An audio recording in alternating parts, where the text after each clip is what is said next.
Assalamualaikum warahmatullahi wabarakatuh. Kami dari kelompok 2 yang beranggotakan Anissa Setiawati, Lutfi Pradana Yasin, Muhammad Rosid, Sevilinda Ayu Arisma, dan saya sendiri Tri Utami. Di sini kami akan membahas hasil kerja kelompok kami tentang analisis pembelajaran. Yang pertama, kami akan membahas tentang pengertian atau makna dari pembelajaran.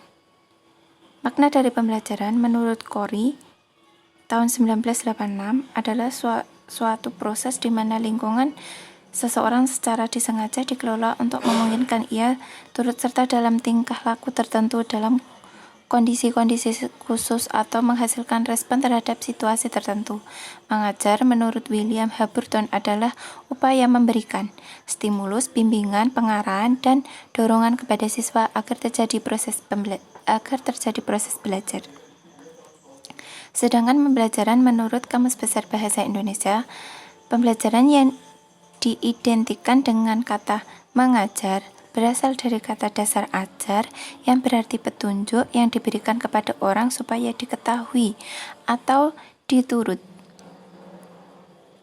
Ditambah dengan awalan P dan akhiran an menjadi pembelajaran yang berarti proses pembuatan cara mengajar atau mengajarkan sehingga anak didik mau belajar.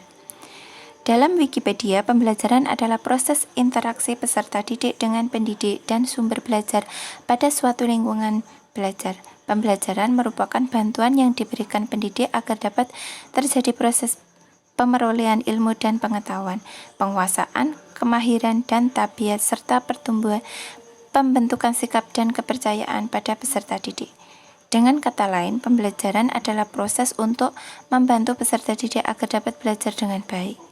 Instruction atau pembelajaran adalah suatu sistem yang bertujuan untuk membantu proses belajar siswa yang berisi serangkaian peristiwa yang dirancang, disusun sedemikian rupa untuk mempengaruhi dan mendukung terjadinya proses belajar siswa yang bersifat internal. Selanjutnya, komponen-komponen yang terlibat dalam proses pembelajaran. Yang pertama, siswa. Seorang yang bertindak sebagai pencari, penerima, dan penyimpan isi pelajaran yang dibutuhkan untuk mencapai tujuan. Yang kedua, guru. Seseorang yang bertindak sebagai pengelola, katalisator, dan peran lainnya yang memungkinkan berlangsungnya kegiatan belajar mengajar yang efektif. Ketiga, tujuan. Pernyataan tentang perubahan perilaku, kognitif, psikomotorik, afektif yang diinginkan terjadi pada siswa setelah mengikuti kegiatan pembelajaran. Selanjutnya, isi pelajaran. Segala informasi berupa fakta, prinsip, dan konsep yang diperlukan untuk mencapai tujuan. Metode atau cara yang teratur untuk memberikan kesempatan kepada siswa untuk mendapat informasi yang dibutuhkan mereka untuk mencapai tujuan. Selanjutnya, media, bahan pengajar dengan atau tanpa peralatan yang digunakan untuk menyajikan informasi kepada siswa. Terakhir, evaluasi, atau cara tertentu yang digunakan untuk menilai suatu proses dan hasilnya. Selanjutnya, teori-teori pembelajaran. Teori yang pertama, teori behavioristik. Teori behavioristik adalah pembelajaran selalu memberikan stimulus kepada siswa agar menimbulkan respon yang tepat seperti yang kita inginkan. Hubungan stimulus dan respon ini bila diulangkan menjadi sebuah kebiasaan. Selanjutnya, bila siswa menemukan kesulitan atau masalah, guru menyuruhnya untuk mencoba dan mencoba lagi, atau trial and error sehingga akhirnya diperoleh hasil. Teori kognitivisme. Pembelajaran adalah dengan mengaktifkan indera siswa agar memperoleh pemahaman, sedangkan pengaktifan indera dapat dilaksanakan dengan jalan menggunakan media atau alat bantu. Di samping itu, penyampaian pengajaran dengan berbagai variasi artinya menggunakan banyak metode. Humanistik.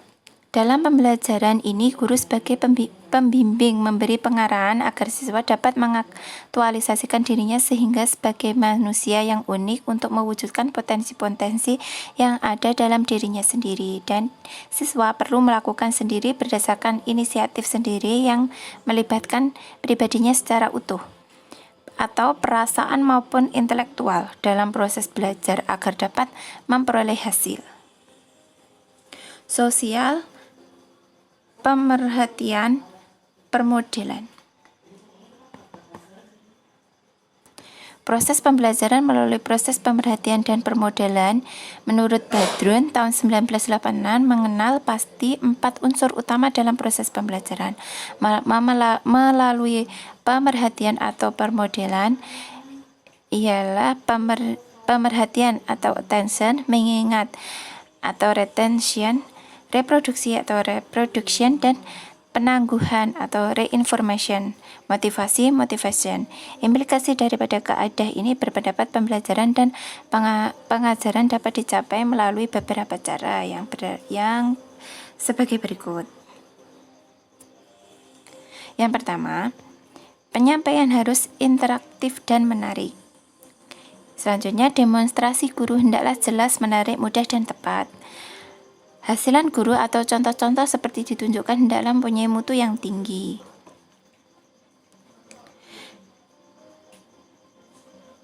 Selanjutnya, jenis-jenis pembelajaran. Yang pertama, ada pembelajaran kooperatif. Pembelajaran kooperatif atau cooperative learning merupakan sistem pengajaran yang memberi kesempatan kepada anak didik untuk bekerja sama dengan sesama siswa dalam tugas-tugas yang terstruktur. Pembelajaran kooperatif dikenal dengan pembelajaran secara berkelompok. Tetapi, belajar kooperatif lebih dari sekedar belajar kelompok atau kerja kelompok, karena dalam belajar kooperatif ada struktur dorongan atau tugas yang bersifat kooperatif sehingga memungkinkan terjadinya interaksi secara terbuka dan hubungan yang bersifat interdependensi efektif di antara anggota kelompok. Menurut Sugandi tahun 2002. Model pembelajaran kooperatif memungkinkan semua siswa dapat menguasai materi pada tingkat penguasaannya relatif sama atau sejajar. Hubungan kerja seperti itu memungkinkan timbulnya perspektif yang positif tentang apa yang dapat dilakukan siswa untuk mencapai keberhasilan belajar berdasarkan kemampuan dirinya secara individu dan andil dari anggota kelompok lain selama belajar bersama dalam kelompok. Untuk mencapai hasil yang maksimal, maka harus diterapkan 5 unsur model pembelajaran gotong royong, yaitu yang pertama, saling ketergantungan positif. Kedua, tanggung jawab perseorangan. Ketiga, tatap muka. Keempat, komunikasi antar anggota. Kelima, evaluasi proses kelompok. Karakteristik pembelajaran kooperatif diantaranya, siswa bekerja dalam kelompok kooperatif untuk menguasai materi akademis. Anggota-anggota dalam kelompok diatur terdiri dari siswa yang berkemampuan rendah, sedang, dan tinggi. Jika memungkinkan, masing-masing anggota kelompok kooperatif berbeda suku, budaya, dan jenis kelamin. Sistem penghargaan yang berorientasi kepada kelompok daripada individu.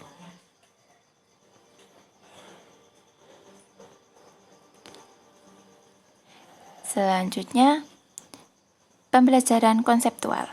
Pembelajaran secara konseptual berhubungan dengan 1. Fenomena kehidupan sosial masyarakat, bahasa, lingkungan hidup, harapan, dan cita yang tumbuh. 2. Fenomena dunia pengalaman dan pengetahuan murid. 3. Kelas sebagai fenomena sosial. Kontekstual merupakan fenomena yang bersifat alamiah, tumbuh, dan terus berkembang serta beragam karena berkaitan dengan fenomena kehidupan sosial masyarakat.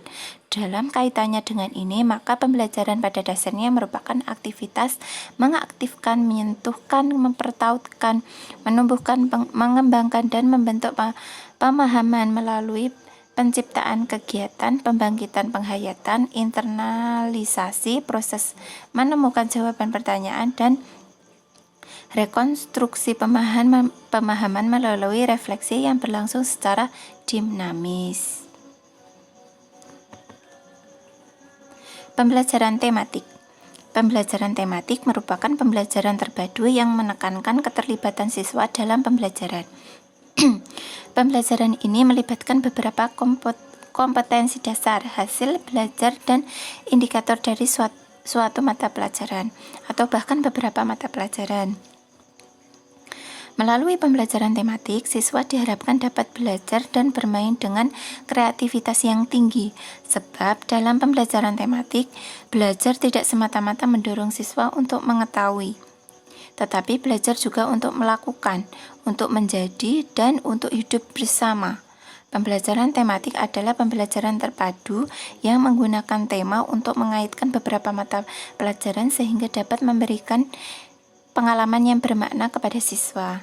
Tema adalah pokok pikiran atau gagasan pokok yang menjadi perbincangan dengan tema diharapkan akan memberikan keuntungan. Di antaranya, siswa mudah memusatkan perhatian pada suatu tema tertentu. Siswa mampu mempelajari pengetahuan dan mengembangkan berbagai kompetensi dasar antar mata pelajaran dalam tema yang sama. Pemahaman terhadap materi pelajaran lebih mendalam dan berkesan.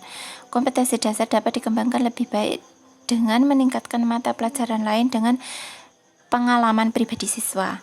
Siswa mampu lebih merasakan manfaat dan makna belajar karena materi disajikan dalam konteks tema yang jelas.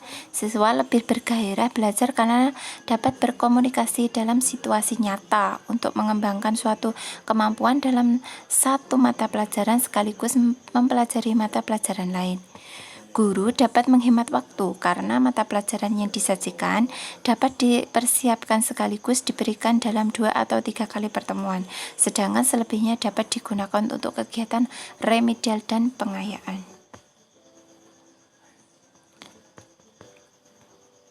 Selanjutnya, pembelajaran terpadu. Menurut Prabowo, tahun 2000, pembelajaran terpadu merupakan pendekatan belajar mengajar yang melibatkan beberapa bidang studi. Pendekatan belajar mengajar seperti ini diharapkan akan dapat memberikan pengalaman yang bermakna kepada anak didik. Arti bermakna di sini dikarenakan dalam pembelajaran terpadu diharapkan anak akan memperoleh pemahaman terhadap konsep-konsep yang mereka pelajari dengan melalui pengalaman langsung dan menghubungkannya dengan konsep lain yang sudah mereka pahami. Pembelajaran terpadu merupakan pendekatan belajar mengajar yang memperhatikan dan menyesuaikan dengan tingkat perkembangan anak didik. Pendekatan yang berangkat dari teori pembelajaran yang menolak sebagai dasar pembentukan pengetahuan dan struktur intelektual anak. Langkah awal dalam melaksanakan pembelajaran terpadu adalah pemilihan atau pengembangan topik atau tema. Dalam langkah awal ini, guru mengajak anak didiknya untuk bersama-sama memilih dan mengembangkan topik atau tema tersebut. Dengan demikian, anak didik terlibat aktif dalam proses pembelajaran dan pembuatan keputusan. Kesimpulannya, mencermati upaya reformasi pembelajaran yang sedang dikembangkan di Indonesia, para guru atau calon guru saat ini banyak ditawari dengan aneka pilihan model pembelajaran yang kadang-kadang untuk kepentingan penelitian akademik maupun penelitian tindakan. Sangat sulit menemukan sumber-sumber literaturnya. Namun jika para guru atau calon guru telah dapat memahami konsep atau teori dasar pembelajaran yang merujuk pada proses beserta konsep dan teori pembelajaran sebagaimana dikemukakan di atas, maka pada dasarnya guru pun dapat secara kreatif mencobakan dan mengembangkan model pembelajaran tersendiri yang khas sesuai dengan kondisi nyata di tempat kerja masing-masing, sehingga pada gilirannya akan muncul model-model pembelajaran versi guru yang bersangkutan, yang tentunya semakin memperkaya khasanah model pembelajaran yang telah ada. Sekian presentasi dari kelompok kami. Ada kurang lebihnya mohon maaf. Wassalamualaikum warahmatullahi wabarakatuh.